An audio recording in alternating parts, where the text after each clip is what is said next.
One.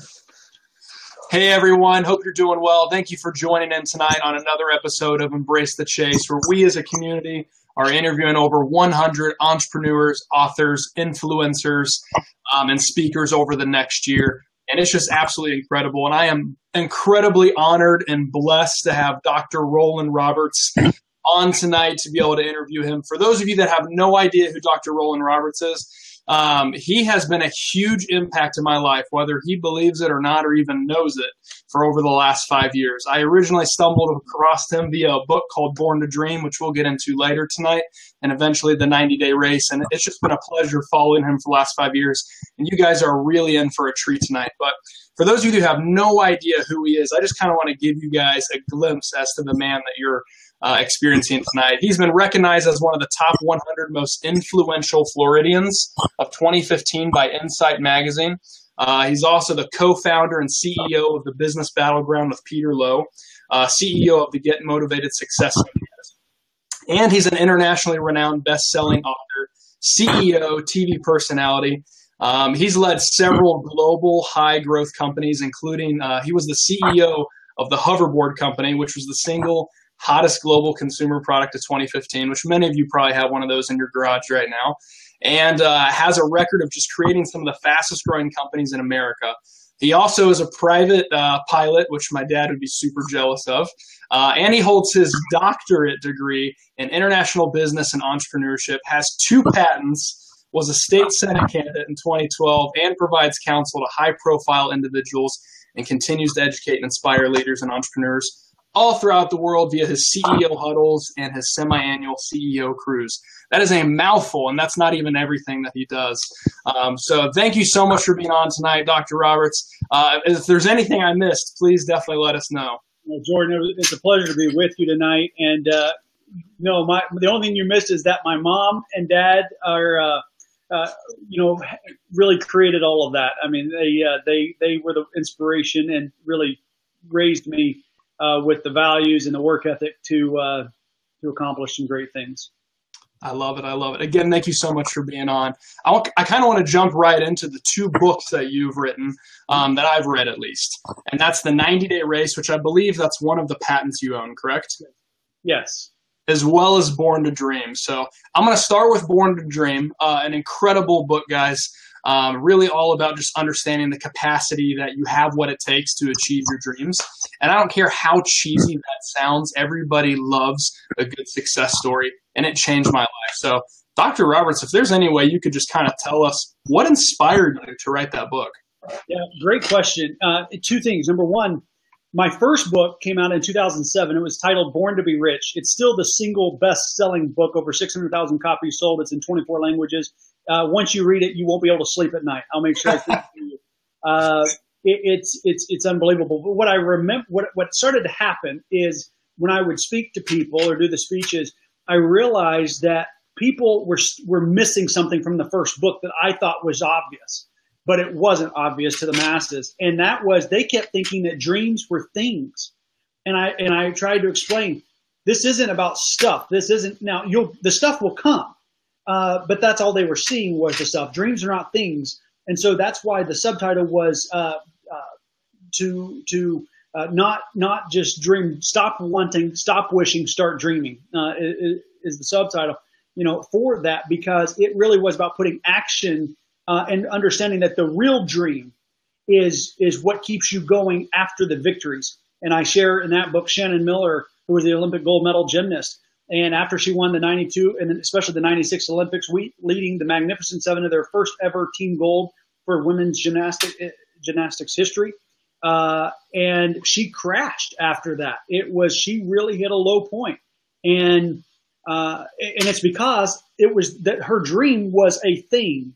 It was a victory. It was a medal. It was an accomplishment.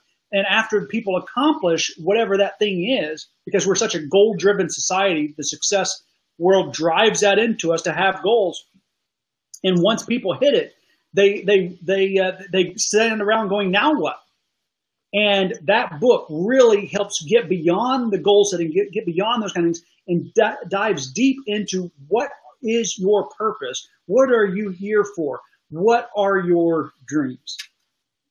Can you go into further detail on Born to be Rich? Hey, Born to be Rich, it really is a go-getter book for entrepreneurs. It is it's tough love.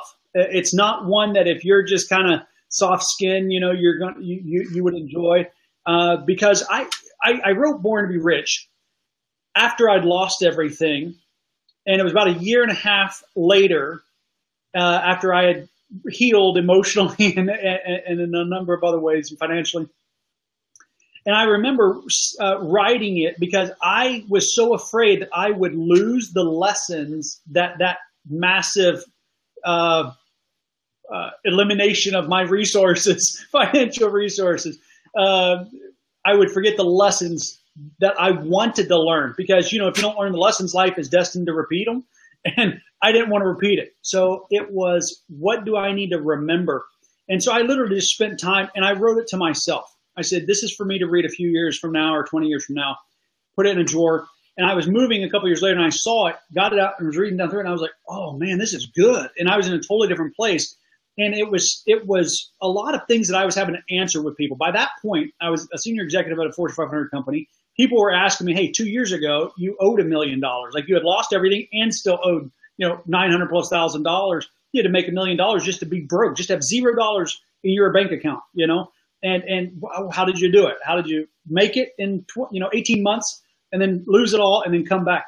And and so I was having a lot of meetings, a lot of lunches, and I just got to where I didn't have time. And the people that I was telling face to face, Jordan, what I found is some of them just kind of either looked at me funny, and some of them left with their tail tucked between their legs. I thought I was inspired. It was inspiring. I got done with lunch and I'm like, man, I'm ready to go at it again. They walked away going, oh, I don't want to do that. That price, I don't want to pay that price for success.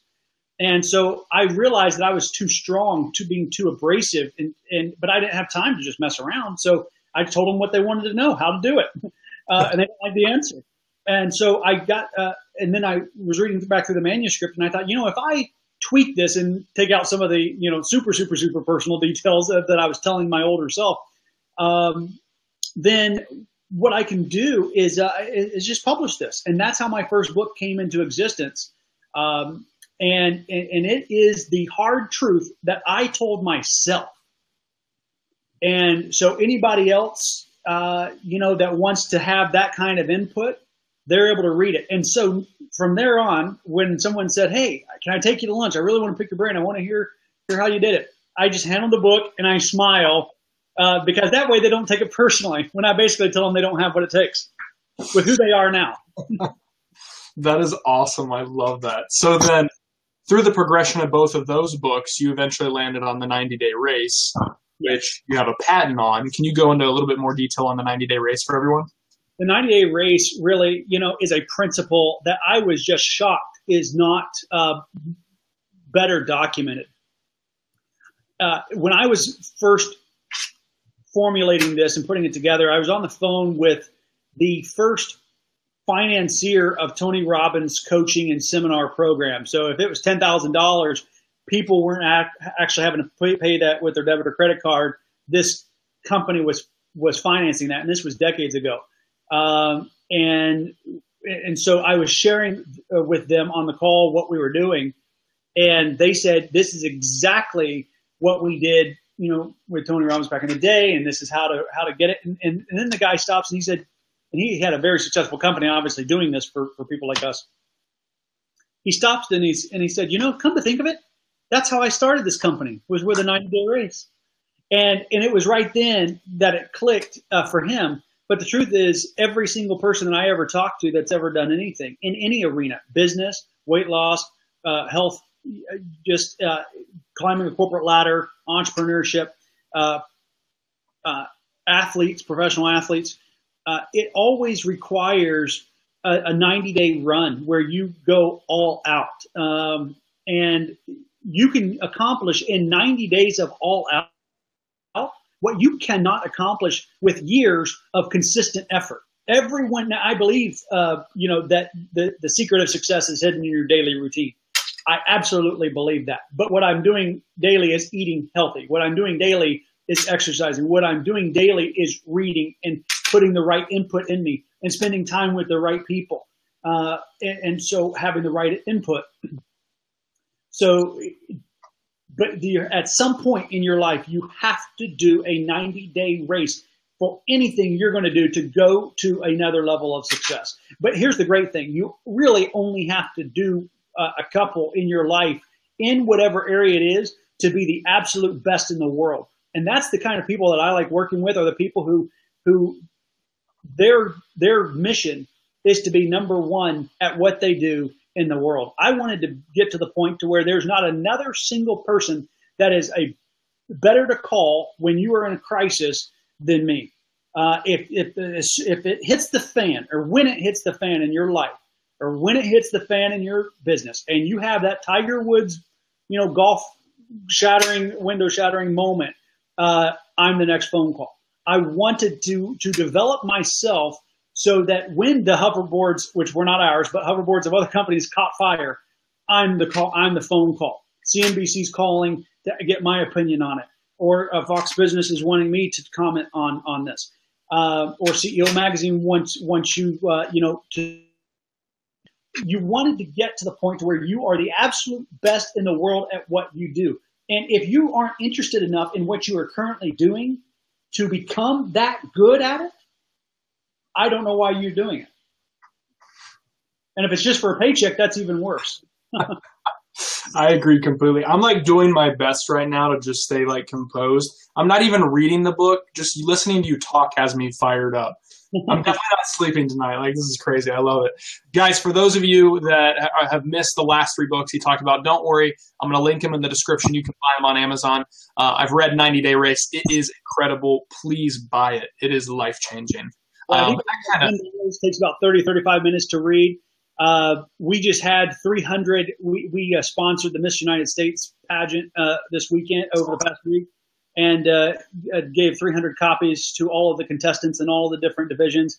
And the feedback was just phenomenal. I mean, it doesn't matter what your genre, industry, the space that you're in, the 90-day race can absolutely take you to another level. I love it. Definitely check it out, guys. Definitely check it out. It's worth it. But Dr. Roberts, got a question for you. Kind of this time a little bit more focused. You just shared kind of how you wrote your first book, but I'm really interested in this, and I know a lot of the viewers are, or a lot of my friends and family are, about potentially writing a book someday. So between the fact of just looking at your LinkedIn and that you were a high corporate executive, multiple CEO, COO, what along your career path inspired you to originally want to write a book and then also be a speaker? Well, great question. I wanted to speak. I knew a semblance of what I wanted to do when I was 11, 12 years old. I would see massive crusades. I would watch NFL. We got 2 channels in the holler. One was PBS and the other one was, if the rabbit ears, were just right, and it wasn't raining, then it would come in fuzzy, and it was NFL on ABC or whatever channel it was, and I would see the stadiums full of people, and I imagined that instead of a football game that I was there speaking. I didn't know on what. I just knew I just felt compelled to. I loved sharing. And what's funny is I didn't know what I would be sharing. I just always had that picture in my mind. And I remember in 1997, when I was a freshman in college, going to my first Get Motivated Success seminar by Peter Lowe. You got U.S. President up on stage. You have Larry King on stage, Margaret Thatcher, Mother Teresa, the Dalai Lama. I mean, it was Mikhail Gorbachev. You're seeing world leaders on this stage during a 9-to-5 seminar, and we were in an arena. And my mind was just blown, and so that was 1997. And from the time that I had first had that vision to that moment, I was really inspired. I saw myself. I was like, I want to be there. I want to be on stage. I want to share. I still did not have the common sense or the wherewithal or anybody in my life who dared to ask me the question, well, what would you say? What have you had to share? But I also kept that really, really private. That was just kind of in my heart.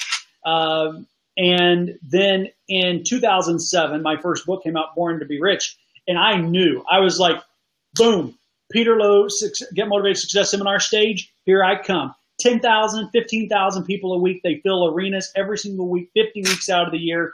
You know, rest of my life is set. This is how I'm going to do it. And I'm going to be talking on making money and entrepreneurship and doing what it takes and paying the price without counting the cost and just going for it. And I spent the next 2 years every week or every other week following up, trying to get a meeting with him. And, I mean, I did everything. I thought of all kinds of things, Jordan. I almost sent, once I found out his shoe size, I almost sent like a $2,000 pair of shoes. I was only going to send the left one and say, I'll send you the right one whenever you bring the right one when we meet. I was willing to do anything. And finally, after 2 years of doing this, I was able we got a meeting, and it was a 10-minute meeting.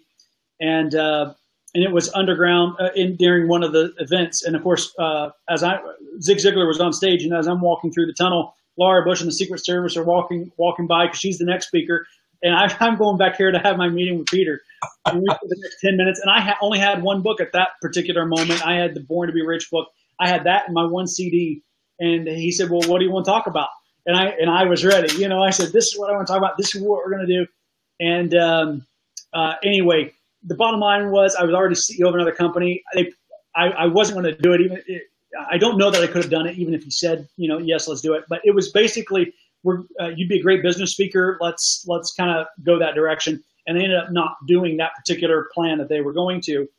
And so almost another 10 years passed.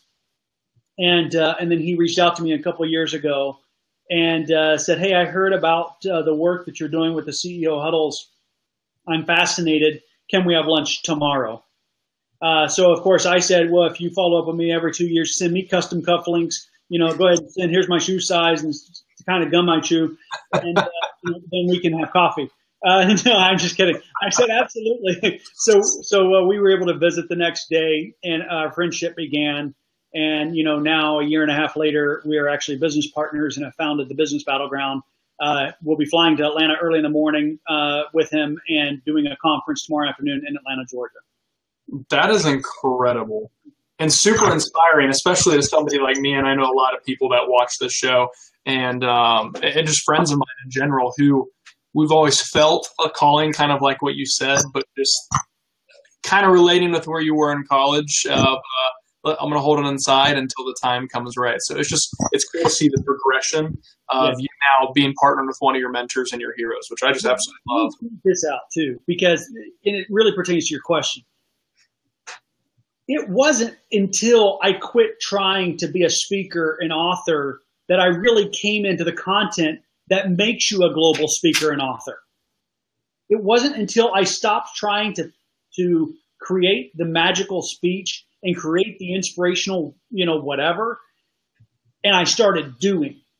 When I stopped focusing on that and I started on accomplishment and achievement and focusing on who I was becoming and what I was accomplishing, all of a sudden your phone starts ringing. And that's opposite of what every other speaker and author out there does. They all try to speak and write, and they're trying to get speaking contracts. When you are worth your salt, you know, you put yourself out there, but people hear of you, they learn of you, they hear you, and then they want to bring you in. So you really are flipping everything on its head when you start with content and with who you are and do something that is speech worthy. You'll never have a problem staying busy with speeches. In fact, you'll do what I had to do a few years ago. You just raise your fee to a point that, you know, that only, 12 people can afford you a year. So you're only flying once a month. There you go. I love it. I love it. That's a really good point that you just made. Like, just constantly provide value to other people and just serve, and it comes back. Yes. Love it. Well, then, next question I have for you is, how do you juggle it all? Like, being a corporate executive for your own companies and doing the CEO roles and being partnered with Peter Lowe, like, how? Well, I'm highly organized. I use a lot of different technology to stay very, very much on track. It's all schedule. It's all schedule, and it's habit. I understand how I work. I understand how to control my energy throughout the day. I know what my energy needed to be today in order to be at my best tomorrow, but I can't just save all my energy for one magical day because I have magic the next day and the next day and the next day. So you structure it and you schedule it. So I know what my patterns are and I have it, my morning routine. Now it might have to change up occasionally, but I'm only eliminating one or changing times whenever I change up a morning routine. I know that I'm going to work for the first 2 or 3 hours in the morning, as long as I've got to have that time, and then I'm able to take a couple hours to meet with people, have the lunch meetings, or have whatever I'm going to do. I love eating with my I love eating lunch with my fiance. We try to eat as many meals together as we possibly can, and that's part of the balancing act. And then I always like to work a few hours, obviously in the afternoon. And then I do the same thing around dinner time, even though my dinners will vary greatly in time and in quantity. Sometimes it's just a couple bites. I have a very strict regimen that I follow. And so I don't eat a ton of food, but and I eat on the go. And sometimes if she doesn't force me, like even tonight, then I won't even have a bite. I'll just kind of keep going. And then after that, I always like to spend an hour or two in the evening because some things happen after, 5:30, 6 o'clock. And so I like to recap. I always have emails coming in maybe from the West Coast or from another time zone. I was dealing with Turkey this morning, and some other things. So depending on what part of the world things are coming in from or what part of the country, time zone plays into that. So I always make sure there's no fires, literally or figuratively, that I need to address. But I'm telling you, that's how to do it. And I work, I did not understand this, Jordan, until about 3 years ago. I did it all wrong. I really did it wrong. I thought to be the CEO of a $1 billion company, you had to work 7 days a week, and you have to work nights and weekends and holidays. And I did not celebrate birthdays, I did not, even of those that were my loved ones. And I didn't know. No one told me. And so I was doing what I thought was best. And I even excused it or validated it by saying it was for them. And, here's the trips we take and the clothes and the money and the cars and this and the house. And, the lifestyle that you have is because I do this. So I justified it and rationalized it in a lot of ways. But let me tell you, you have to get your values in order. And I think until you have your priorities straight, all the success in the world is not success, and you won't keep it. It will come crashing down. How many times do we see high profile people, which is why I started the organization I did, that have it all? I mean, they may be billionaires, and they'll commit suicide, or they want to. I had a billionaire, 30-year-old billionaire in the video gaming industry, created one of the hottest games for the Xbox last year that I had a day and a half where he was wanting to take his life. How does that happen? It's so everybody else is trying to kill themselves to get there, thinking that that's what it is, and that's not what it's about. And so once I got that straight, then a lot of other things fell in place, and I have greater success today than I've ever had in my life. And I put obviously I put my faith first, and then right there in terms of what we can see, touch, and feel is my fiance, my bride, and so we do a lot of things together. And that, practically speaking, though, I do want to share this. When possible, include your spouse. When possible, bring them into it. Even if you can't take them to your job, even if you can't take them to work, tell them what's going on. Don't live two separate lives. I always thought it was interesting whenever we'd have a work party where they could bring their family and they were a different person, or they acted different. They literally had a different tone and a pitch to their voice. And it's like they have a work persona and a home life. And that's not very authentic. That's not genuine. And if you can't be the same person at both, then there's some question marks, anyway, with integrity and so forth. So I think that include them wherever you can. Like Chelsea will be flying tomorrow with me, and she's very hands-on with the Business Battleground.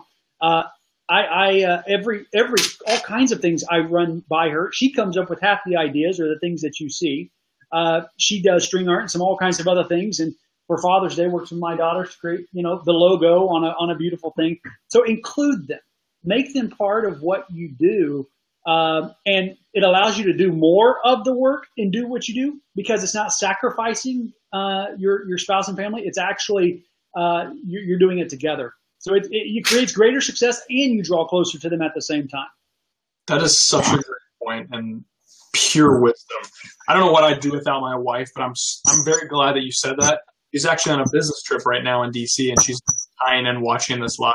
And that's conversations we've had several times. How can we work towards our goals together to be able to spend more time? So I'm very grateful that you said that. I really appreciate that. Well, quick shout out to your wife, because she married a champion. The fact that you understand that and doing what you're doing, there's not a lot of men who actually pony up. There's a lot of talkers. There's a lot of them that are playing video games right now. There's a lot of them that are watching TV and playing sports and doing they're doing whatever they're doing, but it's not taking them closer to where they want to be. They're not growing. They're not developing. They're just blah. They're just living. And I'm telling you, when I run into a champion, when I run into a stud, my hat's off. Thanks. That's a huge compliment. I really appreciate that, sir. You mentioned the business battleground. Would you mind elaborating and kind of going into more detail what exactly that is? Yeah, sure, certainly. So the business battleground is a group of faith-based entrepreneurs. It's a community of faith-based entrepreneurs that, and what that looks like is Peter Lowe and I host events where we introduce the concept of the God business. And really what that is how to create, and really the purpose of business and money is to bring glory and honor to Him. And so we want to help people take the wisdom that we find in Proverbs and in the Bible and equate that to business. Because when I was running companies, I can talk about all kinds of success, and I would teach them the principles. But here's the deal. I wasn't able to say, this is not just Rollan's idea. This is not just I borrowed this from people a lot wiser than me over the last 2,000 years. And here's specifically where it says this. And so I always felt like I had an edge in business. I always felt like whenever they called me the golden boy of the Fortune 500 company or whatever, I always thought that, I knew why. But it's like I never could say why. And so with the God business, we're able to just boldly and openly say, look, you want to know the secret sauce? It's all right here, and it tells you how to think, how to lead. It tells you how to manage people. It tells you who to encourage and how to write somebody up, when to write them up, what you should say when you're writing them up, how you should fire them, how you should hire them, who you should have business partnerships with. And let me tell you, I have never every single pain that I've ever experienced in my life, whether it was financial loss, rather any kind of loss, emotional discomfort and pain, any kind of hurt and pain in my life has always come from associating with the wrong people. Well, Proverbs tells us very clear how to do that. I invested with the wrong person. I trusted the wrong person. I listened to the wrong person, whatever. And then I made decisions based on that, but it was always related to that. The Proverbs could have kept me from that. And so that's really the mission of the Business Battleground, is to help other entrepreneurs not only keep him first and put him front and center in their business. And we teach them the appropriate way to do that culturally, legally, socially, and so forth in a meaningful, impactful way. And really, I want to help people take their private life and make it their private faith and make it publicly relevant. I love that. So in that scenario, how would somebody like myself or anyone else become a part of the Business Battlegrounds? Where are these seminars located? So we just had, in fact, we have two more. We're in the middle of our first tour right now. It's of a 6-city, 2-state tour. We'll be expanding those through the end of the year. But the most important thing is in February of 2018, we will have our CEO Entrepreneur Cruise that will be hosted by the Business Battleground with Peter Lowe and myself. And that'll be a 5-day, 4-night trip to the Bahamas, Nassau, and also Freeport.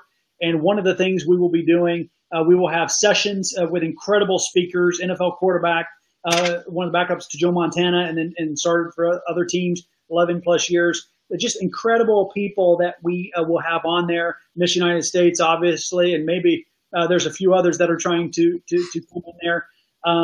We have some just incredible speaker lineup and still filling and rounding that out. And we're doing that in swim shorts and flip flops. So most people, when they build a relationship, they go to or they try to pitch their product or raise funds if they're an entrepreneur, raise money for their business. And they get 60 seconds in front of a venture capital guy, and they don't know them, and the VC people don't know the entrepreneur, and it's just next. And what I believe is when it comes to building relationships, I want to get to know somebody. I want to know their story. I want to hear what they say, and then I want to watch what they do. And they say you should always listen to twice. First, what's being said, and the second, who's saying it. And so that's what we do with the CEO Entrepreneur Cruise. So you're literally on a boat for 5 days, 4 nights with people that took me years to be able to get a phone call with or to get a meeting with, and you got them captive for 5 days, 4 nights. It's a level of access that money normally cannot buy with this group of people. CEO of a publicly held company and others. We're on the last one. We'll be on the next one as well. Guy who just sold his company for a couple $100 million. There's a lot of relationships, and you're not having 60 seconds to just be on. You're actually able to sit down and talk and find out who they are and what they are about.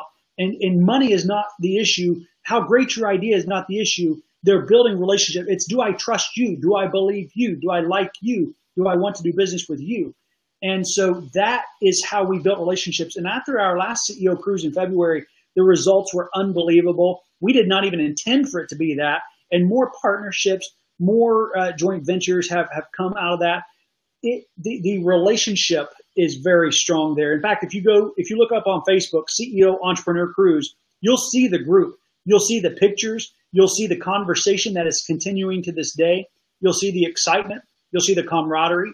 And so when you talk about the business battleground, I think that doing business the right way is a battleground. There's an easy way, and usually that's the wrong way. It's the cheap way. It's the illegal way. It's not the way that creates raving fans. It's the short-term way.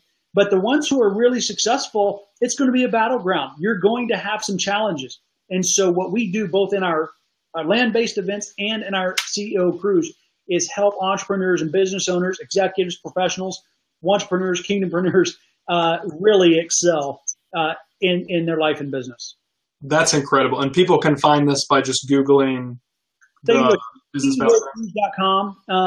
They can go to CEOcruise.com, or they can look up CEO Entrepreneur Cruise on Facebook, and that's the only group. Okay. And tickets are still available? Tickets are available. We'll be really selling those through about November for the February cruise. November. Okay. Not to do a quick segue, but Kelly, I know you're watching, darling. We were talking about going on a cruise in February, so there you go. Great Valentine's Day, for sure. And we did that intentionally. I love it. I love it so much. Healthy marriages. Yes. So the next kind of question is business and relationships.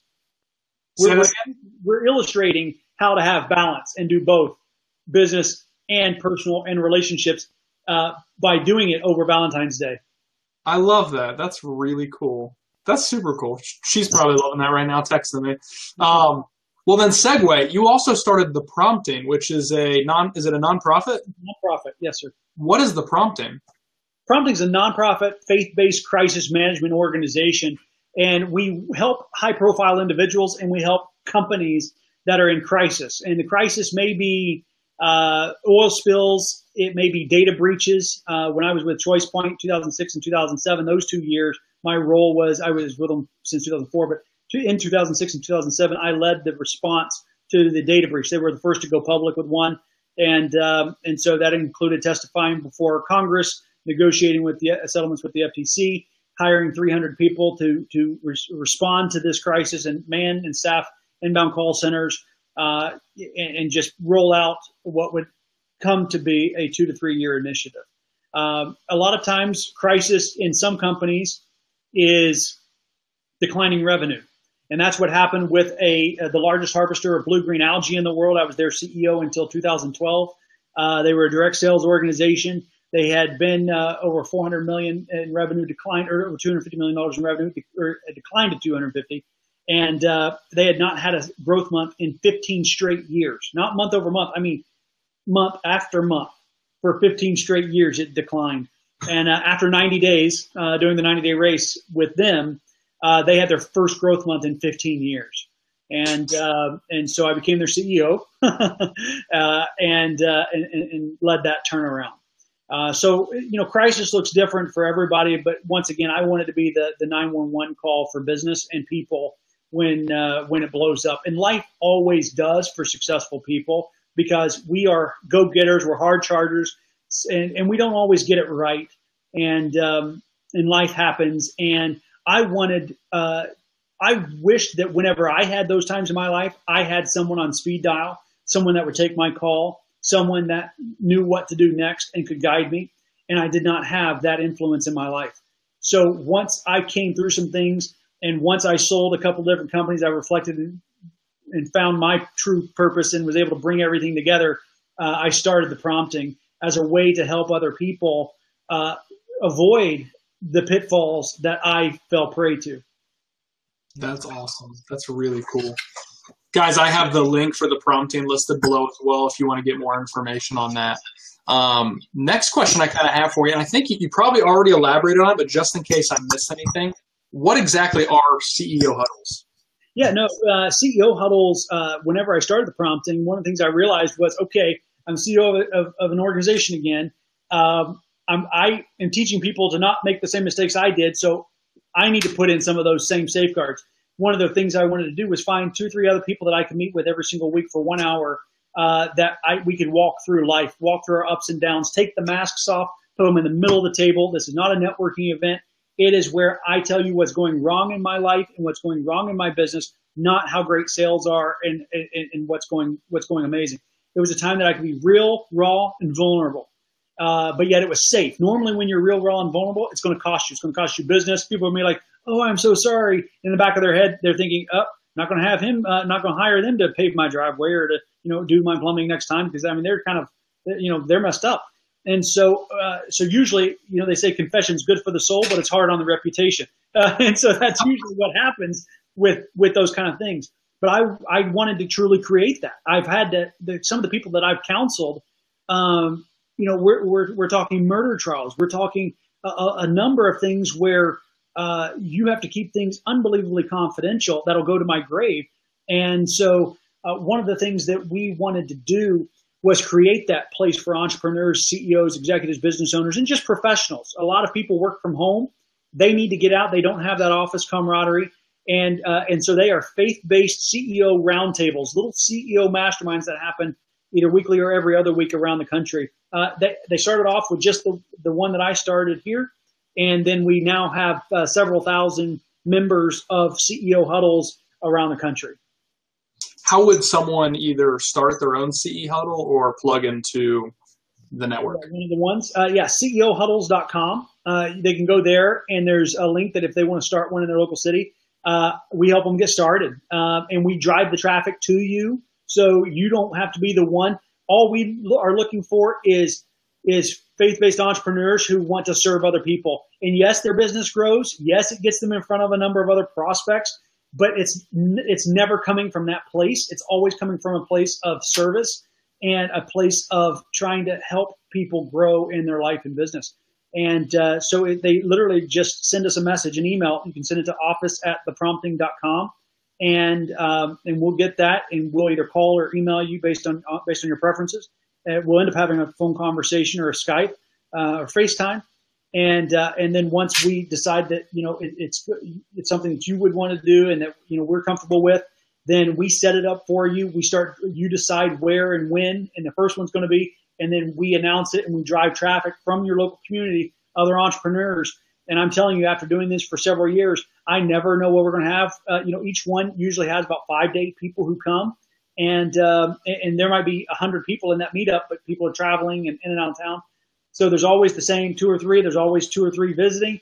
And I cannot tell you how many times people have come to tears during that 1 hour, and they're just confounded at how different that is than what they expected, and it was exactly what they needed, because we just say, even though they swap business cards and so forth, they think they're coming to something to network sometimes, or they're coming knowing what it is with the intention of networking, and they get there and realize how real it is, and it grabs their heart.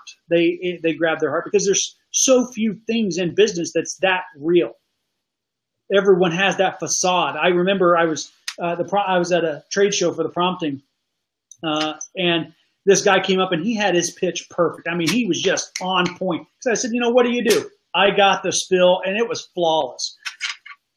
And I said, that's great. I said, how are you? How are you? And it caught him by surprise. And I said, how are you really doing? And then he told me how he was really doing. And his home life was in shambles. His family had fallen apart a couple of days before. He literally just broke down. And I'm telling you, we pass people like that every single day in business. They might be in the office next to you, in the cubicle next to you. They've got a smile, and you'd never know it. Bring people out there. And the reason I started the prompting, the CEO huddles, was to help hurting people. That's awesome. That is really cool. I'm going to check that out and do my absolute best, as long as I get approved and it works out, to help start one here locally, because I know a lot of people like myself who would love to be a part of something like that. 2 more questions for you, sir, because I do want to respect your time. Next question would be, what kind of advice do you have? And this doesn't necessarily have to be for an age group.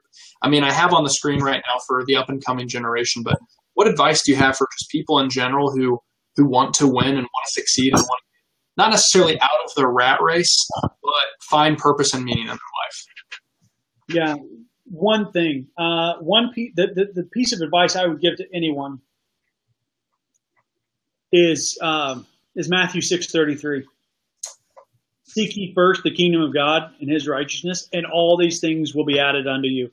You seek him first, everything else works out.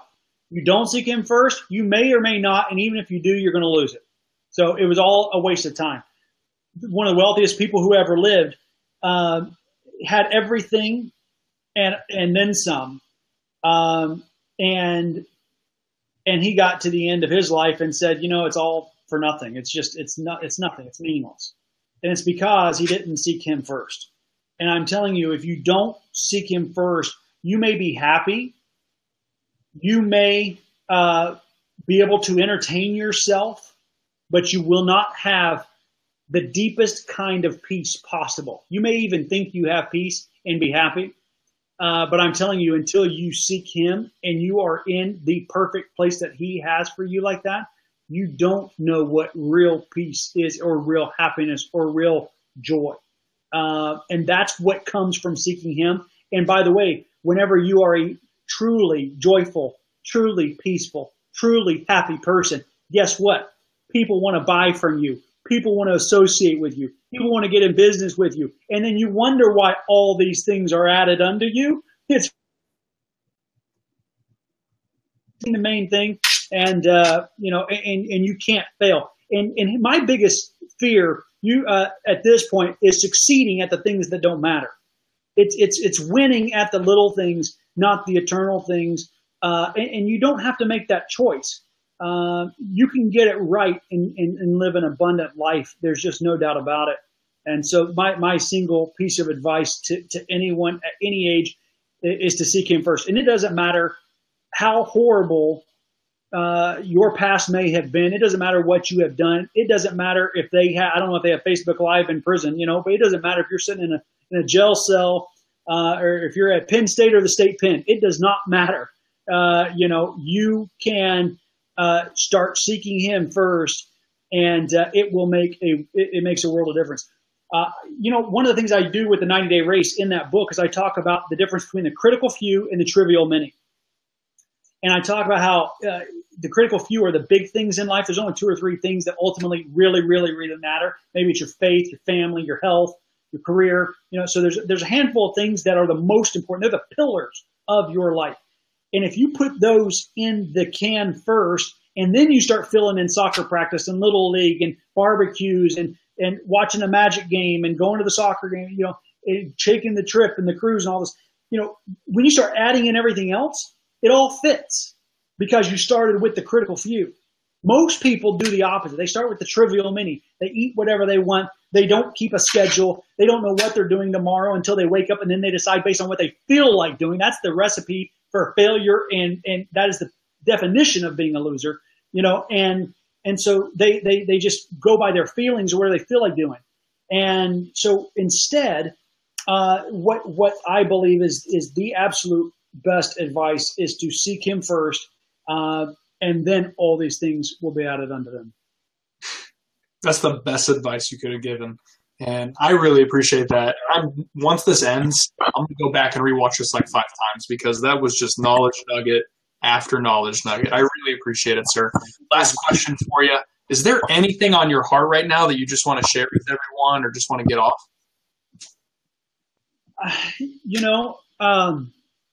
My passion and my purpose, like I said, is helping hurting people. And it's also helping other people, entrepreneurs, CEOs, executives, high-profile individuals, to not screw up, to not make the same mistakes that I've made and that so many of us have made. Peter's life and my life really resemble each other's very similarly in terms of different crises that we went through, and we talk now, and we're like, but why is it that we all go through it, and we all know that people go through it? Why do we still go through it, even knowing that we don't want to go through it? And it's because we haven't had the business battleground. We have not had people out there saying, "Hey," and I'm talking about people outside of like church or your faith or whatever, but people just saying in business, "Look, man, you're going down the wrong path. This does not end well for you. I don't care how successful you think you are, you will lose it all. And by the way, even if you keep every last dime and you keep every last thing that you accumulate, you have lost your integrity. You have lost your reputation." And Proverbs said that a good name is rather to be chosen than great riches.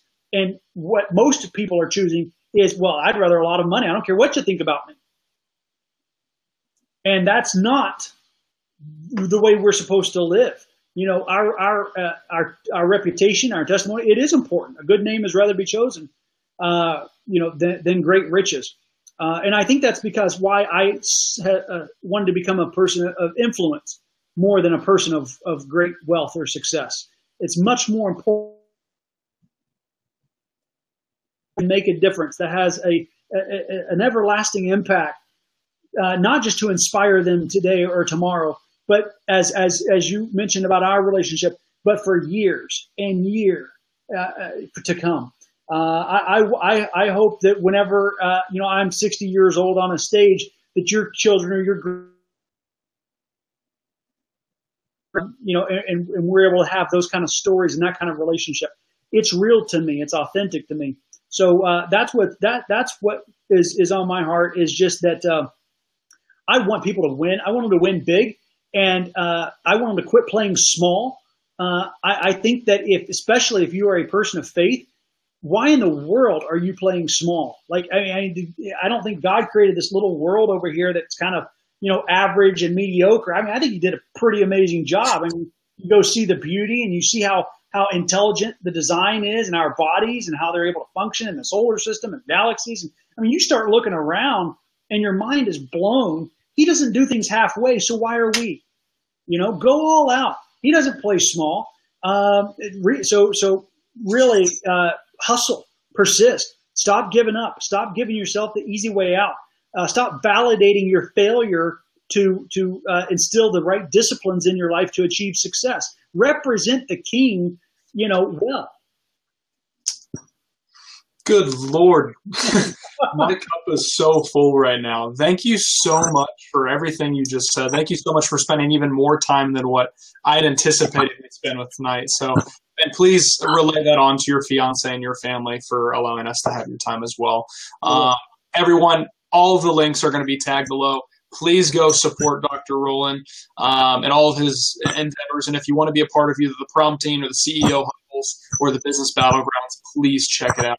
I really appreciate it, sir. Thank you so much again for your time, and God bless. Yeah. My pleasure. Have a great evening. Thank you all. Take care. You too.